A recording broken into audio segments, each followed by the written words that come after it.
Hello guys and welcome back to the channel. आज मैं आपके लिए लेकर आया हूँ 2022 की much awaited horror thriller Barbarian. ये मूवी डायरेक्टर जैक क्रेगर की पहली मूवी है और इसे काफी अच्छा रिस्पांस भी मिल रहा है। तो अब बिना ज्यादा देरी किए मूवी की स्टोरी स्टार्ट करते हैं।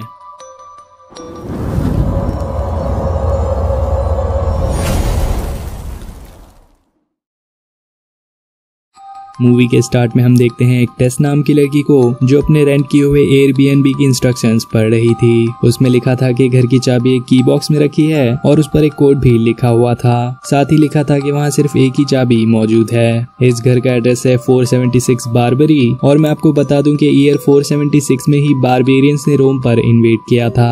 खैर टेस जाकर उस की बॉक्स को ओपन करती है जहाँ उसे कोई चाबी नहीं मिलती। टेस उस घर की रेंटल एजेंसी को कॉल करती है पर वो लोग उसकी कॉल रिसीव नहीं करते। आसपास काफी ज्यादा अंधेरा था और तेज बारिश की वजह से टेस जाकर वापस अपनी कार में बैठ जाती है। तभी उस घर के अंदर लाइट जलती है जिसे देखकर टेस जाकर डोर नॉक करती है। उस घर से निकलता है कीथ नाम का लड़का जिसका रोल किया है बिल स्कार्सगर्ड ने और इन्हें अपने इट मूवी के पेनीवाइज के रोल में भी देखा होगा। टेस उससे कहती है कि उसने एयरबीएनबी पे इस घर को बुक किया है, जिस पर कीथ कहता है कि उसने भी एक दूसरी वेबसाइट से इस घर को 1 महीने पहले बुक किया और वो काफी टाइम से यहाँ रह रहा है। कीथ कहता है कि शायद उसकी डेट दूसरी होगी, जिस पर टेस उसे अपना बुकिंग कंफर्मेशन दिखा देती है। यहाँ उन दोनों की ही बुकिंग अलग अलग वेबसाइट से कंफर्म हो चुकी थी और उन दोनों को ही नहीं पता कि ऐसी सिचुएशन में उन्हें क्या करना चाहिए। इसीलिए कीथ टेस को अंदर आने के लिए बोलता है और थोड़ा सोचने के बाद टेस भी उस घर के अंदर आ जाती है। वो कीथ को उसके बुकिंग डिटेल्स दिखाने के लिए बोलती है और कीथ अपना फोन लेने चला जाता है। इधर टेस वॉशरूम जाती है जहाँ कीथ का सामान देखकर उसे कंफर्म हो गया कि वो यहाँ पर काफी दिनों से रह रहा है। इसके बाद आगे हम देखते हैं कि कीथ अपनी बुकिंग डिटेल्स टेस को दिखाता है और यहाँ सब कुछ एकदम से ऑकवर्ड हो चुका था। टेस को लग रहा था कि कीथ झूठ बोल रहा है, लेकिन अब उन दोनों को ही पता था कि दोनों में से कोई भी झूठ नहीं बोल रहा। वेबसाइट्स की कंफ्यूजन और रेंटल एजेंसी की लापरवाही की वजह से उन दोनों ने ही एक ही वक्त पे सेम घर को बुक कर लिया। इसीलिए टेस होटल ढूंढने के लिए यहाँ से निकल रही थी, पर कीथ कहता है कि यहाँ का नेबरहुड ठीक नहीं है, इसीलिए इतनी रात को बाहर जाने के बजाय वो यहीं पर रुककर अपने लिए होटल बुक कर सकती है। टेस भी उसकी बात मान जाती है और कीथ यहाँ से चाय के लिए पूछता है। टेस के मना करने के बाद भी वो उसके लिए चाय बना रहा था और इधर टेस को किसी भी होटल में बुकिंग नहीं मिलती। तभी कीथ बताता है कि किसी मेडिकल कन्वेंशन की वजह से उसे फिलहाल तो कोई भी होटल नहीं मिलेगा, इसीलिए अगर वो चाहे तो यहाँ रुक सकती है। अगले दिन वो दोनों उस रेंटल एजेंसी से बात करके अपना रिफंड ले लेंगे, यानी कि आज रात का उन दोनों का ही स्टे फ्री हो जाएगा। ये सोचकर टेस भी उसकी बात मान जाती है और कीथ कहता है कि वो यहाँ काउच पर सो सकता है, इसीलिए टेस जाकर उसके बेडरूम में सो जाए। इस पर टेस कहती है कि उसे सिर्फ साफ बेडशीट्स की ही आदत है, तो कीथ उसके लिए बेडशीट्स भी वॉश कर देता है। अब यहाँ वो कुछ ज्यादा ही अच्छा बन रहा था, इसीलिए टेस शक की वजह से उसकी बनाई हुई चाय नहीं पीती। कीथ जाकर कार से टेस का सामान भी ले आता है और रूम में टेस को कीथ का वॉलेट मिलता है। वो अपनी सेफ्टी के लिए कीथ के आईडी प्रूफ की एक फोटो ले लेती है और वॉलेट उसे लौटा देती है। इसके बाद टेस फ्रेश होकर सोने जा रही थी, लेकिन तभी वो देखती है कि कीथ उसका वाइन लेकर इंतजार कर रहा था। वो बताता है कि टेस ने ये सोचकर कि उसने चाय में कुछ मिलाया होगा। टेस ने चाय नहीं पी, पर ये वाइन की बोतल तो सील्ड है, इसीलिए वो इसे पी सकती है। टेस बताती है कि उसे कल सुबह एक जॉब इंटरव्यू के लिए जाना है, इसीलिए वो अभी ड्रिंक नहीं कर सकती। ये सुनकर कीथ उसके काम के बारे में पूछता है, जहाँ उन्हें पता लगता है कि वो दोनों ही फिल्म मेकिंग बैकग्राउंड से है। इसकी वजह से उन दोनों के बीच काफी सारी चीजें कॉमन थी, इसीलिए वो दोनों साथ में हैंग आउट करने लगते हैं। कुछ देर बात करने के बाद टेस अपने रूम में आकर डोर बंद करके सो जाती है, पर रात को अचानक से ही उसकी आंख खुल चुकी थी। वो देखती है कि रूम का डोर भी खुला हुआ था और बाहर कीथ भी अजीब सी आवाजें निकाल रहा था। टेस डरते हुए जाकर उसे जगा देती है और इस बीच हम देखते हैं कि टेस के पीछे बेसमेंट का दरवाजा अपने आप ही बंद हो जाता है। यहाँ कीथ बताता है कि वो तो बस एक बुरा सपना देख रहा था। इसके बाद टेस पूछती है कि क्या उसने टेस के रूम का दरवाजा ओपन किया, जिस पर कीथ कहता है कि वो तो कब से सो रहा था। ये सुनकर टेस वापस जाकर अपने रूम का दरवाजा लॉक करके सो जाती है और अगली सुबह वो अपने इंटरव्यू के लिए लेट हो रही थी। साथ ही उसे कीथ का एक लेटर मिलता है जिसमें वो बताता है कि बाहर जाते वक्त वो घर की चाबी उस की बॉक्स में रख दे। इसके बाद टेस उस चाबी को रखकर यहाँ से निकल रही थी, पर तभी वो देखती है कि उस घर के आसपास के सभी घर अबेंडन थे। इंटरव्यू के बाद वो अपनी कोवर्कर को बताती है कि वो ब्राइटमोर नाम की एक लोकेलिटी में रुकी है, जिस पर वो लड़की काफी ज्यादा शॉक होकर कहती है कि उसे वहाँ पर नहीं रुकना चाहिए। ये सब सुनकर भी टेस उसे इग्नोर कर वापस घर पहुँचती है और उसके पीछे एक होमलेस आदमी भी लग जाता है। उससे बच के टेस किसी तरह वापस घर के अंदर आती है, लेकिन वो आदमी डोर पर आकर उसे वहाँ से निकलने के लिए बोल रहा था।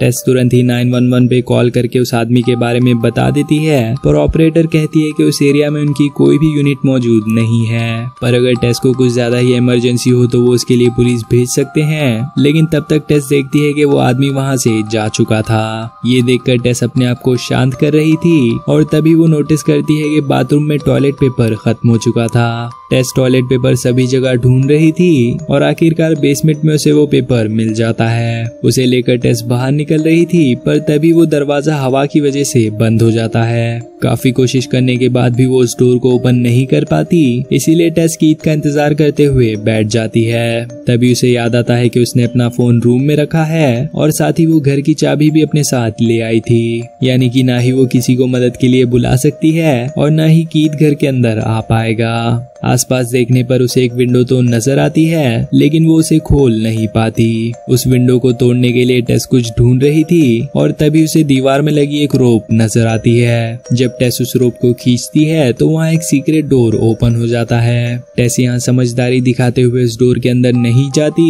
लेकिन थोड़ी देर बाद वो रास्ता ढूंढने के लिए उसके अंदर चली आती है। उस सीक्रेट दरवाजे के पीछे उसे एक टॉर्चर रूम मिलता है, जिसे देखकर वो काफी बुरी तरह से डर चुकी थी। तभी उसे कीथ के वापस आने की आवाज आती है और टेस किसी तरह आवाज लगाकर उसे अपने पास बुला लेती है। कीथ किसी तरह उस विंडो को ओपन करके घर की चाबी ले लेता है और अंदर आकर टेस को बेसमेंट से बाहर निकालता है। बाहर आते ही टेस कीथ को पूरी बात बताकर यहाँ से निकलने के लिए बोलती है, लेकिन कीथ टेस को रोक लेता है। उसे टेस की बातों पर भरोसा नहीं हो रहा था, इसीलिए वो कहता है कि वो खुद जाकर नीचे चेक करेगा।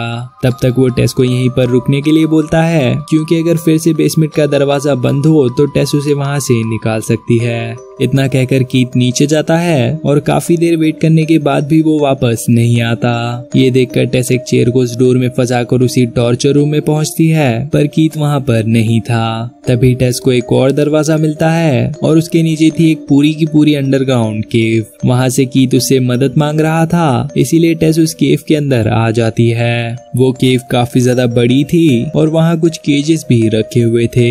यहाँ अचानक से कीथ टेस के सामने आ जाता है और बताता है कि उस केव के अंदर उनके अलावा कोई और भी मौजूद है। अब ये सब देखकर वो दोनों डर के मारे काफी ज्यादा पैनिक कर रहे थे और तभी पीछे से एक डिफॉर्म क्रिएचर आकर कीथ का सर फोड़ के उसे मार देता है। टेस उसे देखकर काफी ज्यादा डर चुकी थी, लेकिन वो क्रिएचर टेस को कुछ भी नहीं करता। इसके बाद सीन शिफ्ट होता है और हम देखते हैं एजे नाम के एक एक्टर को। उसके ऊपर एक एक्ट्रेस ने हैरेसमेंट का केस कर दिया, जिसकी वजह से उसका सारा काम रुक चुका था। वो सीधे ही अपने लॉयर के पास पहुंचता है और उससे कहता है कि वो इसे जल्दी से इस केस से बाहर निकाले। इस पर उसका लॉयर कहता है कि फिलहाल उसके पास इतना पैसा नहीं है कि वो इस केस को लड़ सके, लेकिन वो अपनी किसी प्रॉपर्टी को बेच के इस केस को लड़ सकता है। ये सुनकर एजे अपनी एक पुरानी प्रॉपर्टी बेचने के लिए निकल जाता है। इस केस के चलते वो शहर से बाहर नहीं निकल सकता, पर वो फिर भी शहर से बाहर आ जाता है। यहाँ वो एक रेंटल एजेंसी में आकर अपने घर की चाबियां लेता है और पहुंच जाता है उसी घर पर जहाँ उसे बाहरी टेस की गाड़ी नजर आती है। डोर ओपन करके वो घर के अंदर जाता है तो बेसमेंट का दरवाजा भी खुला हुआ था। उसे बंद करके वो रूम में आता है तो वहाँ उसे टेस और कीथ का सामान भी नजर आता है। ये सब देखकर वो उसी रेंटल एजेंसी को कॉल करके पूछता है कि क्या उसके घर में कोई रेंट पर है, जिस पर वो लोग बताते हैं कि उनकी जानकारी के हिसाब से उस घर में फिलहाल कोई भी नहीं रह रहा और इनकी जानकारी तो हमने मूवी के स्टार्ट में ही देख ली। खैर ये सब अवॉइड करके एजे एक पार्टी में जाता है और वापस आने के बाद वो उसी एक्ट्रेस को कॉल करता है जिसने उस पर एलिगेशंस लगाई है। वो उस एक्ट्रेस को वॉइसमेल भेजकर उसे सॉरी बोलता है और साथ ही वो उसे उस केस को वापस लेने के लिए बोलता है, यानी कि इसने कुछ तो गलत किया था।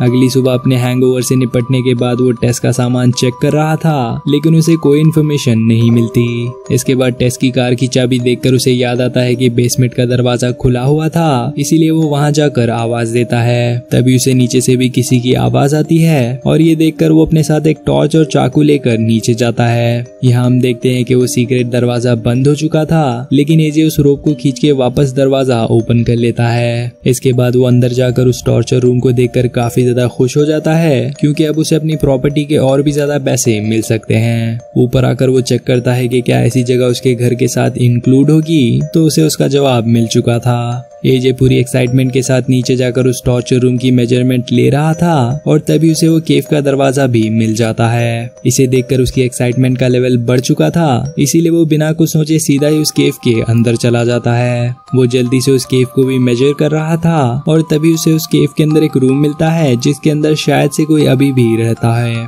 वो देखता है कि उस रूम में एक टीवी था जिसमें बेबी केयर शो चल रहा था। तभी उसकी मेजर टेप वापस आने लगती है और ये देखकर वो अपनी टेप को ही छोड़ देता है। इसके बाद वो क्रिएचर सीधा ही उसके सामने आ जाता है और उसे देखकर एजे डर के मारे उस केव के और भी ज्यादा अंदर जा रहा था। अब उसके भागने का कोई भी फायदा नहीं होता और वो क्रिएचर उसे एक ट्रैप में बंद कर देता है। उस ट्रैप के अंदर उसे टेस मिलती है जो एजे को शांत रहने के लिए बोल रही थी। इसके बाद सीन फ्लैशबैक में जाता है जहाँ हमें इस घर की बैक स्टोरी दिखाई जाती है। कई साल पहले एक फ्रैंक नाम का आदमी इस घर में रहता था और हम देखते हैं कि वो अपना रेगुलर रूटीन फॉलो करते हुए अपनी कार में बैठकर एक सुपरमार्केट पहुंचता है। यहाँ से वो काफी सारे प्लास्टिक बैग और बच्चों का सामान लेकर अपनी कार में बैठता है, जिसके बाद वो रैंडमली एक अकेली लड़की को फॉलो करते हुए इसके घर तक पहुंच जाता है। यहाँ वो अपने कपड़े चेंज करके प्लम्बिंग ठीक करने के बहाने उस लड़की के घर में घुसता है और मौका मिलते ही बाथरूम की विंडो का लॉक ओपन कर देता है। इसके बाद वो सारा सामान लेकर वापस घर पहुंचता है जहां उसका नेबर बताता है कि वो बाकी सब की तरह ही इस टाउन को छोड़कर जा रहा है। ये सुनकर फ्रैंक कहता है कि वो इस टाउन को छोड़कर कभी भी यहाँ से नहीं जाएगा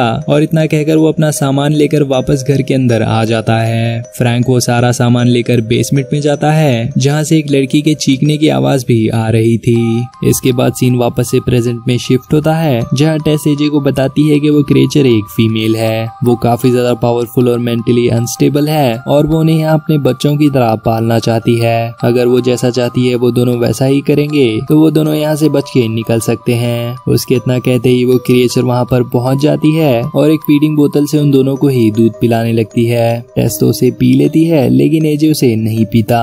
ये देखकर वो क्रिएचर नीचे आती है और एजे को अपने साथ ले जाती है। इधर टेस मौका पाकर उस केज से बाहर निकलती है और धीरे धीरे बेसमेंट की ओर बढ़ने लगती है। तभी उसका पैर उसी मेजरिंग टेप पर पड़ जाता है और उसकी आवाज सुनकर वो क्रिएचर भी उसके पीछे लग चुकी थी। टेस पूरी तेजी से भागते हुए बेसमेंट में पहुंचती है पर वो दरवाजा वापस से बंद हो चुका था। ये देखकर टेस जल्दी से उसी विंडो के पास पहुंचकर उसे तोड़कर वहां से बाहर निकलती है और तभी वहां वही होमलेस आदमी आकर उसे बाहर निकालता है। वो क्रिएचर भी टेस के पीछे ही थी लेकिन बाहर उजाला होने की वजह से वो बाहर नहीं आती। वो होमलेस आदमी टेस को बताता है कि रात होने से पहले वो क्रिएचर बाहर नहीं आएगी, इसीलिए उनके पास टाइम है कि वो दोनों यहाँ से निकल सकते हैं। लेकिन टेस कहती है कि अंदर एक और आदमी है जिसकी मदद किए बिना वो यहाँ से नहीं जाएगी। ये सुनकर वो आदमी उसे वार्न करके यहाँ से निकल जाता है और टेस भागते हुए एक गैस स्टेशन पर पहुँचती है। यहाँ वो एक आदमी से फोन मांगकर पुलिस को कॉल करती है और इसी बीच हम देखते हैं कि एजे भी उस रूम से निकल चुका था।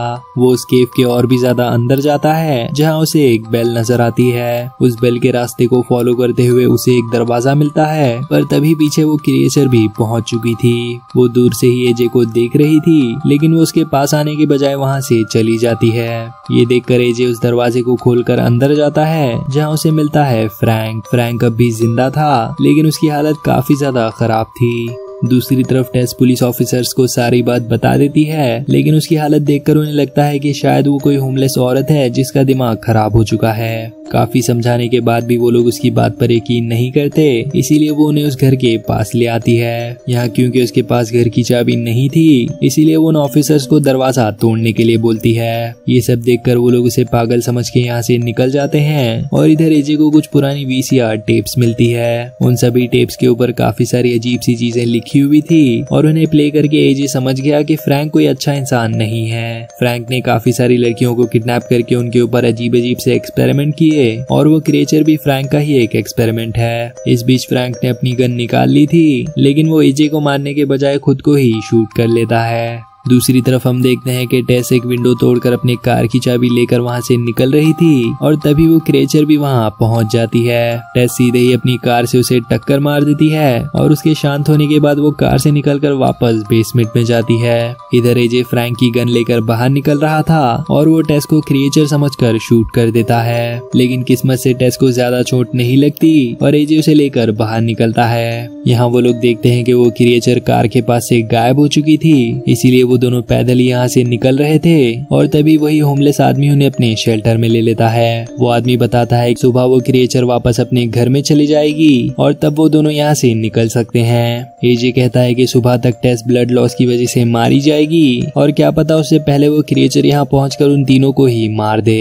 इस पर वो आदमी कहता है कि वो क्रिएचर यहाँ नहीं आ सकती क्योंकि वो आदमी 15 साल से इस जगह पर रह रहा है और वो आज तक यहाँ पर नहीं आई। उसके इतना कहते ही वो क्रिएचर वहाँ पहुंच जाती है और सीधे ही उस होमलेस आदमी पर अटैक करके उसे बुरी तरह से मार देती है। इस बीच फ्रैंक टेस को छोड़कर अकेला ही वहाँ से भागने लगता है और भागते हुए एक वाटर टैंक के ऊपर पहुंच जाता है। टेस भी उसके पीछे उसी वाटर टैंक पर चढ़ जाती है और वो क्रिएचर भी उनके पीछे वहाँ पहुंच जाती है। टेस एजे को अपनी गन से उस क्रिएचर को शूट करने के लिए बोलती है, पर हड़बड़ाहट में एजे उस गन को नीचे गिरा देता है। तभी वो क्रिएचर ऊपर पहुंच जाती है और यहाँ एजे समझ चुका था कि वो क्रिएचर टेस के लिए आई है। अपनी जान बचाने के लिए एजे टेस को उस वाटर टैंक से नीचे फेंक देता है और टेस को बचाने के लिए वो क्रिएचर भी नीचे कूद जाती है। फ्रैंक देखता है कि उस क्रिएचर ने टेस को बचाने के लिए पूरी कोशिश की और वो अपनी कोशिश में कामयाब हो चुकी थी। टेस अब भी जिंदा थी और एजे उसे माफी मांगता है, पर तभी वो क्रिएचर भी उठ जाती है और एजे के सर को अपने हाथों से ही अलग करके उसे मार देती है। इस सब के बाद भी वो क्रिएचर टेस को कुछ भी नहीं करती, लेकिन टेस उस गन से उस क्रिएचर को शूट करके मार देती है।